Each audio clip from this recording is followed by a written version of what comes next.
Welcome to Two Woke Bonnets, a podcast where we revisit the classic TV shows of our Gen X childhoods and see how well they hold up today. With your hosts, Carol and Joey.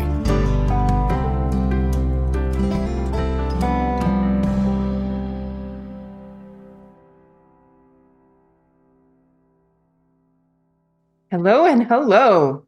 This is Carol the Cat. Hi, I'm Joey, aka the Giddy Geeker. And this is Two Woke Bonnets, where we watch little episodes and see if they hold up by today's standards. So what is today's episode? So this is in episode 7 of season 1, Town Party, Country Party. And we have changed our format just a tiny bit. We found we had a lot to say about these episodes. So we heard you. We're going to do one episode per podcast now. Yes. No more crunching two in. We're just going to do one episode per podcast. So some episodes may be a little shorter than others, but some may be longer than others because there are some episodes where I have a lot to say. And we just have a lot to say in general. We recognize that. So and we will have some like mega episodes where there's two-parters. Because I do think we have one of those coming up pretty soon. But yeah. Okay. So Town Party, Country Party. Yes. Where we meet Olga, Laura's new best friend, which we never see again. I'm putting Olga's entire family on the disappeared list. Yes, absolutely. Absolutely. Although technically her family does reappear, but we'll talk about that later. Oh, her family does. Okay. I don't think her real life family, Kyle Richards. Oh, okay. Okay. her in real life family, but no, Olga's family does not reappear anymore. So she's now Laura's best friend. Yes. So we open at school and they're playing at recess and Olga is sitting on the steps because she doesn't play. And this is because she has a birth defect. She has one leg that is a good 4 inches shorter than the other. So she walks with a pronounced limp when Kim Richards remembers to walk with a pronounced limp. Yeah, it's hard.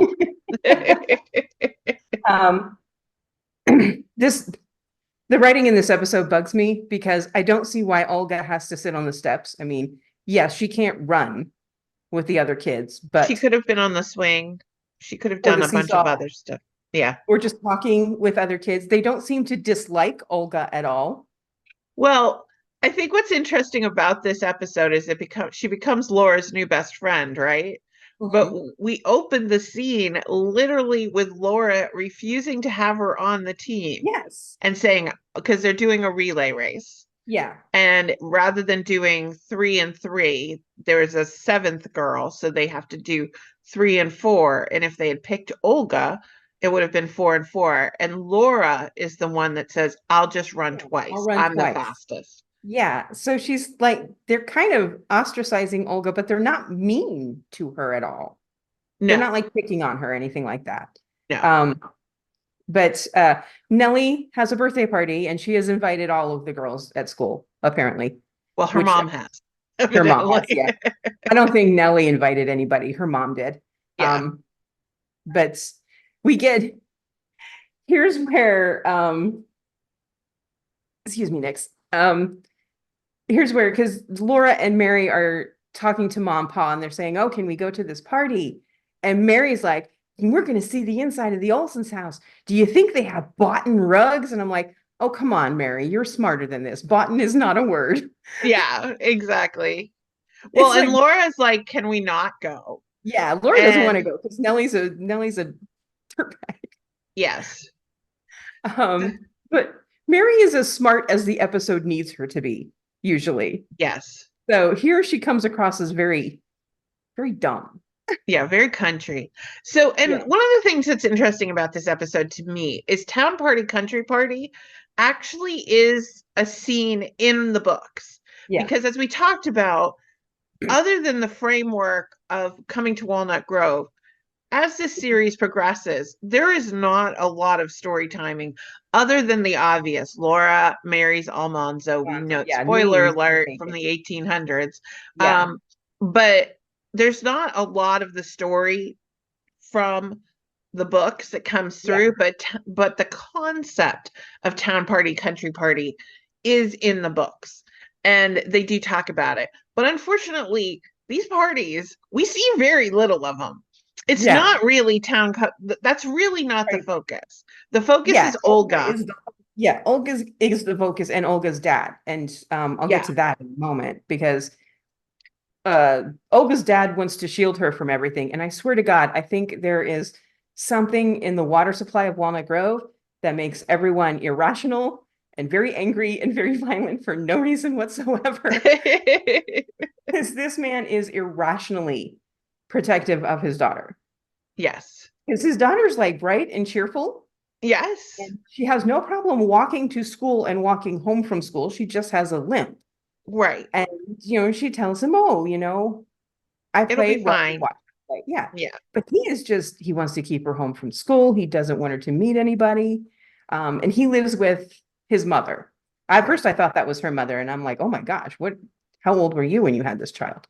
But once again, it's the poor orphan girl. Her mother died from an illness, and then her father became irrational, and the grandmother moved in. But before so that's when we meet the father, is when the grandmother is sewing up the sleeve of the girl while she's wearing it. Never mind the tears in the shoulders. She leaves those fine. It's just the hem of the sleeve. But before that, when Laura and Mary are getting ready for the party, lo and behold, Laura is in a bathtub in the front of the yard. Yeah, and listen, I don't know if that's it's our first nudity scene. I was kind of shocked, because I don't watch this episode all that often because the writing just drives me nuts. But I know that Melissa Gilbert's only like 8 or 9, but come on. We see nipplage. Yeah, she has no shirt on. She has no shirt on. And then they come around and hold up the cloth after she's already started to stand up. So, and Pa comes and sees her and is chatting with her and tells her, don't forget to do behind your ears. Now, he doesn't go over. He doesn't approach her. He's walking by with a bucket of water to take inside. But I'm not concerned about Pa. I'm concerned about anybody riding down the road. Yeah. And I guess that's why, it's on film. Yeah. And it just doesn't seem appropriate. Like, from the books, they were always taking their baths inside. So I don't get it. I don't get it. Or in the creek. See them in the creek. But I don't know if this was necessarily appropriate to show on the show. It wasn't necessary. She's very young. If they had left her in the back. Yeah, if they had left it where they were shooting her from the back, and all you see is her pigtails on her head and her back, and she was splashing the water up, would have been fine. Yeah, but they come around to the front and they talk to her, and it wasn't necessary. Yeah. Yeah. So anyway, I just wanted to mention that. Yeah, I had that down. I'm like, wait, is that appropriate? Yeah. And then the other thing that I thought was interesting, and it just stuck out to me, it was one of those things where it was like, is that true to the period? Was Olga's dad had on these leather suspenders with nothing to tighten or loosen them, and they were baggy. And I was just like, I'm sorry, I just picked that out, but he seems to be a leather worker because he's tanning a hide when Charles goes to visit them. But he's not a very good one. I don't know. Like, I don't know what this guy does. Is he a farmer? Is he a leather worker? I don't know. We don't know. Is he a furrier? I mean, like, he was scraping down furs and skin. Yeah. So not a farmer. The house looks for a while. Yeah. But we've never met them before. Yeah. Now, the one thing that really creeped me out was when the father was talking about how he kept wanting to keep her home, and he talked about all to a chicken. The chickens being pecked to death. Yes. And that was kind of a horror story moment. I was like, I'm not really afraid of chickens, but I could be. Yeah. I could be after that. That's what chickens do. But you just likened your daughter to a barnyard animal. Yeah. Yeah. She's the weakest, so she's going to get pecked to death. And that comes, and I think about that later, but we haven't got to that yet. I think about that again later. So this man is completely irrational. But they all go to Nellie's party, and of course it's, you can't touch her toys and you can't touch Willie's toys, and it's hoity-toity. And they bring her what Mary and Laura bring her wildflowers, and she just pitches them on a table. Yeah. And Christy, their best friend. Christy, their other best friend, brings her a little doll that she made, and she tosses that on a table. Yeah. And she shows her the doll she actually got for her birthday, which is this really store-bought, luxurious doll. And here is one of the things that drives me nuts about this, because I have no idea what the hell happened here.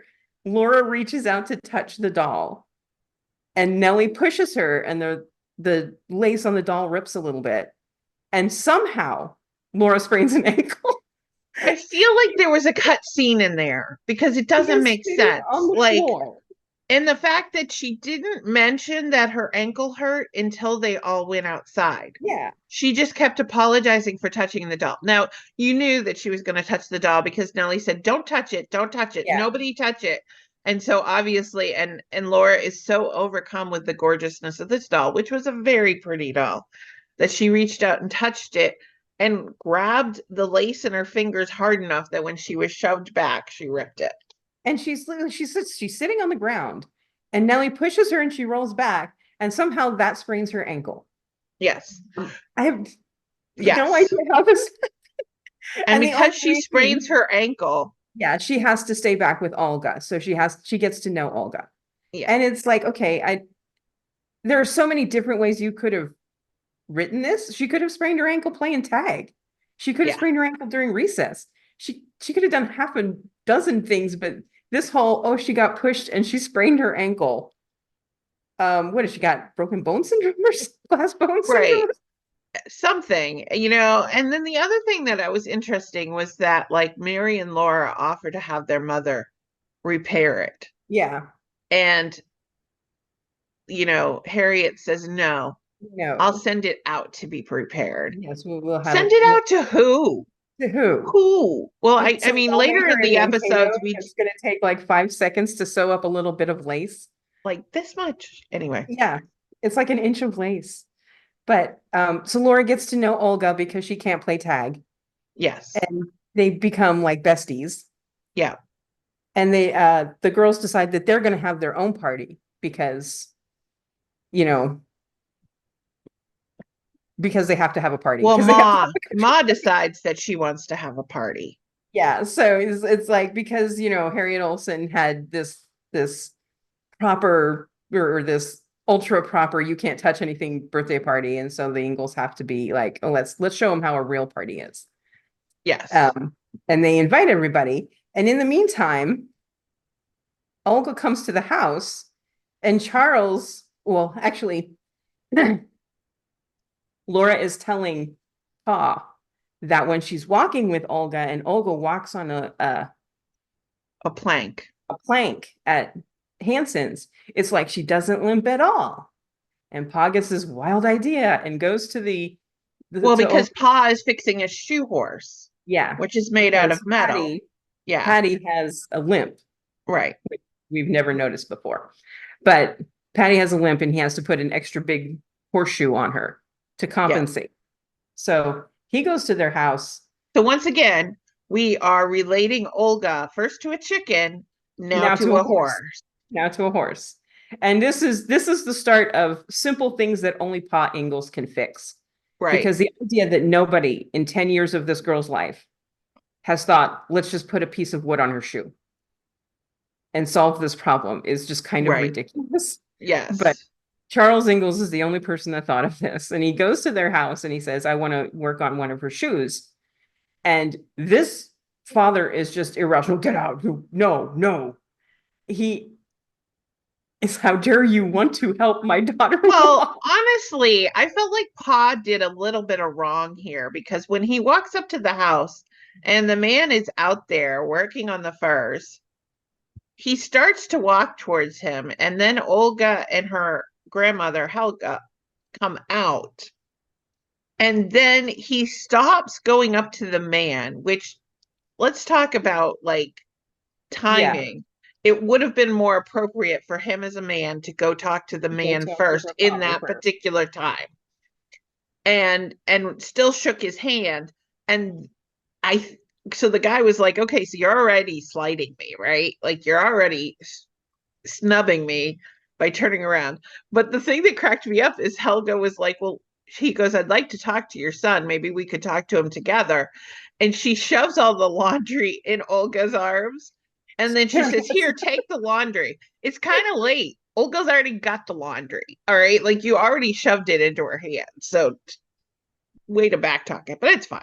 It's fine. But yeah, this guy is completely against Charles doing anything with Olga's shoe. Yeah. So, and they're apparently neighbors. Sort of, kind of, like. First we've heard of it, but there's lots of neighbors that the Ingalls seem to have that we never see, or we only see once. But he goes home and it's like, no, he doesn't want me, he's stubborn. He's very stubborn.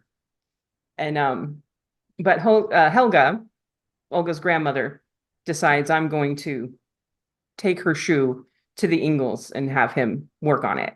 In the middle of the night or whatever. Yeah. Yeah.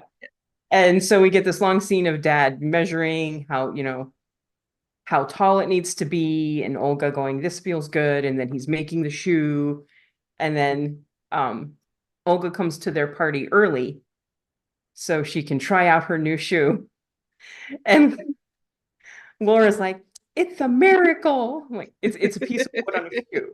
It's a piece of wood on a shoe. Well, and like if they have to shine their shoes with boot black, couldn't they have taken a little boot black and put it on the wood? Put it on the wood just to kind of make it less obvious.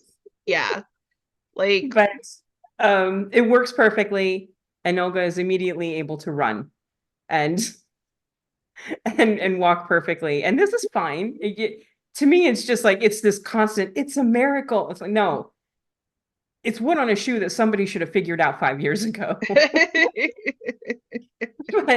the girls, the girls all get there for the party, and Laura's like, we're going to surprise them.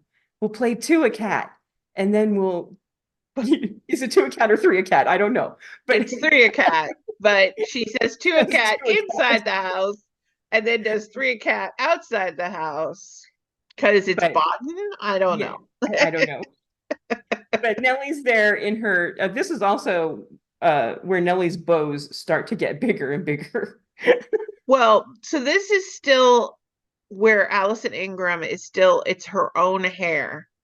Yeah. Not the wig. They haven't introduced the wig yet. It's like the next episode after this is when she actually has a wig, because so up to this point her stick straight hair has been forced into these curls. So and Allison talks about this scene that we're about to talk about in her book, about how much glee Michael Landon got at the scene.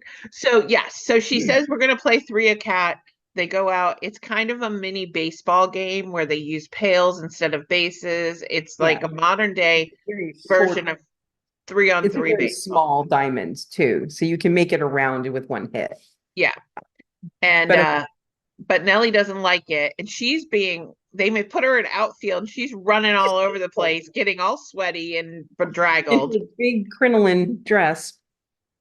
And they told her not to dress up, and she says, my mom always makes me dress up. But Olga surprises them all by being able to run. And everyone's like, everyone except Nellie is like gleeful. It's like, oh, wow, Olga, you can run fast. They don't seem to like ostracize her at all. They're all very welcoming. Even before the shoe, they're welcoming to her. But, now she can run and it's great. Except Nellie hates it. And Nellie's like, well, let's just take our shoes off and go wade in the pond. Because you said you liked doing that. Better than playing with dolls. Wading in the creek is better than playing with dolls. And here I'm like, well, why can't Olga take her shoes off and at least just dip her feet in the pond? She doesn't have to like splash and, again, the writing is so bad. It's like, there's no reason for her not to take her shoes off and go put her feet in the pond. And let's be with everybody. But she stays back. Oh, I can't do that because, my new shoe would be off my foot. And she runs and it's like, okay, well, maybe she's fine testing out her running skills. Yeah. And that's great.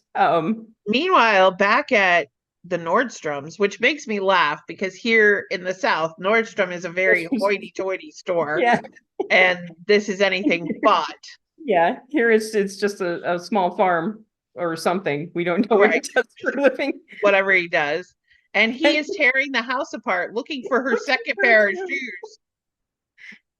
Because he has a thought that maybe his mother has done something with her second pair of shoes. And Helga's like, you're right. I brought it to the Ingalls. It's like, come on, it's shoes. So But he comes storming over there. He comes unglued. He's unglued. He goes storming over there and just immediately starts beating the crap out of Charles. I'm like, meanwhile, while this is happening in the pond, Laura decides finally to take revenge on Nellie. And we find out that there's crawdads in the pond because we saw that earlier on in an episode. Yeah.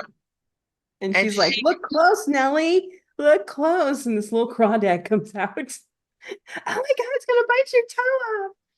And yeah, Nellie goes diving, goes falling into the pond and gets completely soaked.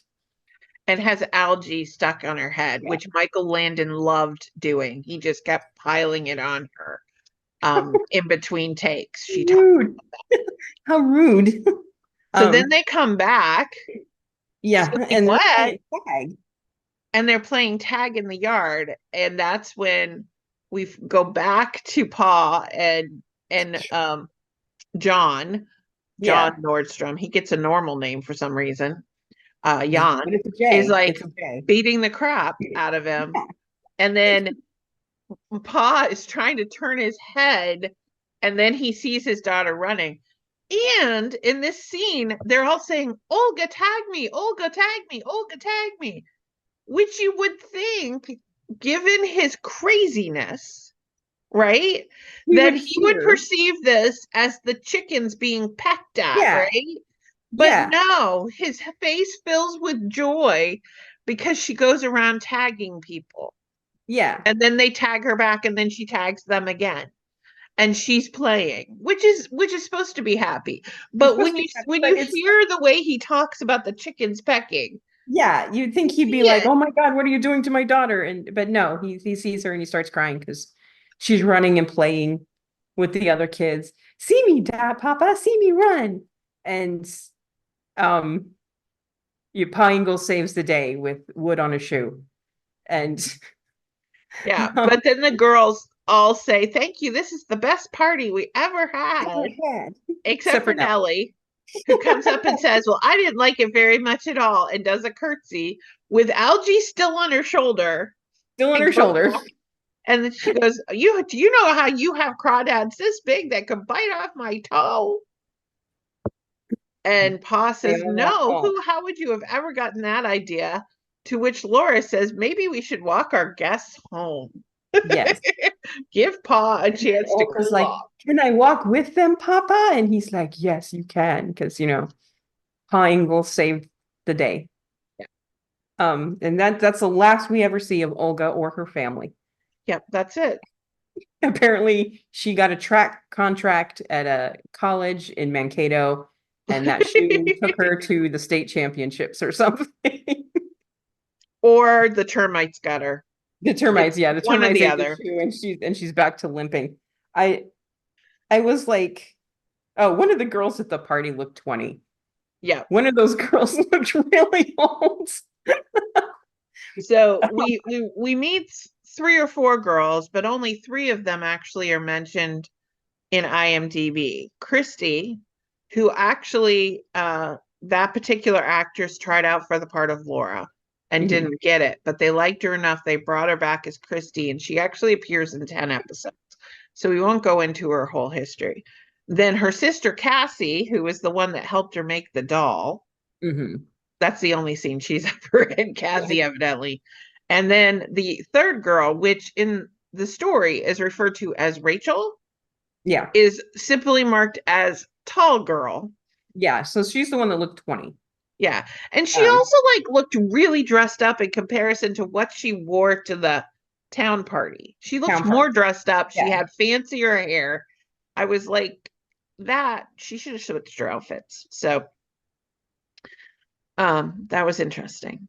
But that was Kim Richards, she was the one who played Olga. She was in 20 TV commercials before the age of 4.5.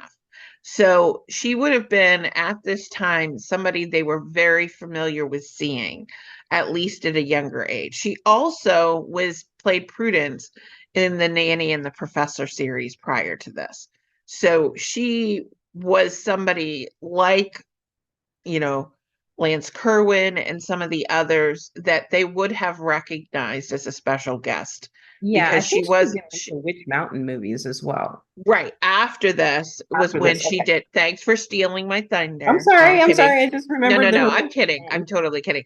But after this was when she was in Escape to Witch Mountain and Return from Witch Mountain.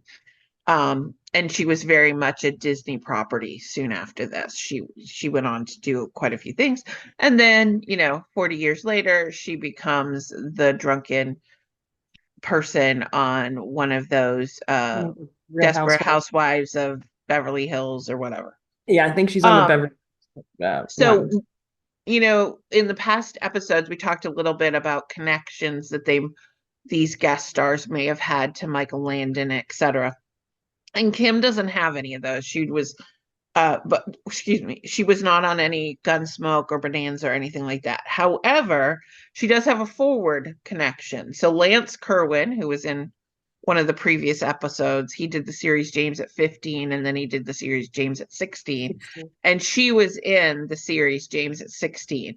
And Melissa Sue Anderson, who plays Mary, was also in the very first episode of that. She was the girlfriend that Lance had to leave behind. So there is a little bit of crossover there. But other than that, she is the first guest star that we haven't had a direct relation to Gunsmoke or Bonanza. But never fear, Dad, John, who is played by Jan Merlin, he was in both Gunsmoke and Bonanza. But more interesting is after this episode on Little House on the Prairie, he went on to be a writer for the daytime soap opera series Another World, and he actually won an Emmy for his writing on Another World. Too bad he didn't do that writing on this episode. Yeah, I know. The main downfall of this episode is the writing. Things happen because they have to happen. Yeah. And the I way think it was too much, like trying to pull this title from the books, but not really focusing on the books. There was a lot of So, and then finally, Maya Van Horn, the third guest, she played Grandma, or Helga Nordstrom. This was actually her last acting credit. She had no credits after that. So this was in 1974. She didn't pass until 1983.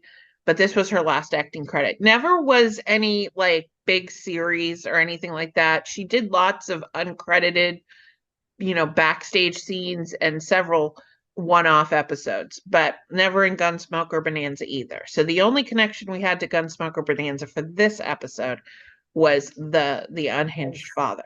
The unhinged father. And I swear, this is not the last time people go off the deep end for no reason at all in Walnut Grove. And we almost made it the whole episode without Carrie saying anything. But she, right at the end, says, "Bye, Nellie." Yeah. Pa does not cry. Also, would not touch the apple fritter she was making. No. No. She was ew. Yeah, because Ma's making apple fritters. I also thought it was really interesting. I'm sorry. That they ate the apple fritters with the meal. It was not a dessert. It was like a side bread. Yeah, which I wasn't aware of. So, but yeah, so no Pa with his shirt off. We had Laura with her shirt off, very uncomfortable. Yeah, that was uncomfortable. But no crying. John cries. Olga's dad cries. So we do get a Pa crying, but not Pa Ingalls crying, and no Charles. So. Another episode where and the closest that Harriet comes to a crime is she doesn't try to check on Laura after she gets pushed hard enough to hurt her ankle. And I'm not talking they kept her home from school for 3 days. Yeah, she couldn't walk on the ankle for 3 days. Which, by the way, how did she get home? Like, we don't talk about that. Yeah. There was a lot of cut scenes. Like, Yeah, it just goes straight from here to, oh, we had a great time and we did this and this and this. And like, I just think it would have been a better look for Laura if she had just became friends with Olga to become friends with Olga, rather than, oh, I can't walk either, let's buddy up. Yeah. I have no one else to play with, so I guess you'll have to do kind of deal. Yeah. Miss Chicken, let's go. The writing on this episode is not good. And no. Kim Richards, bless her heart, forgets to limp several times. And I don't know if she is supposed to have a Swedish accent. She has the clipped, because her father and her grandmother are obviously Swedish.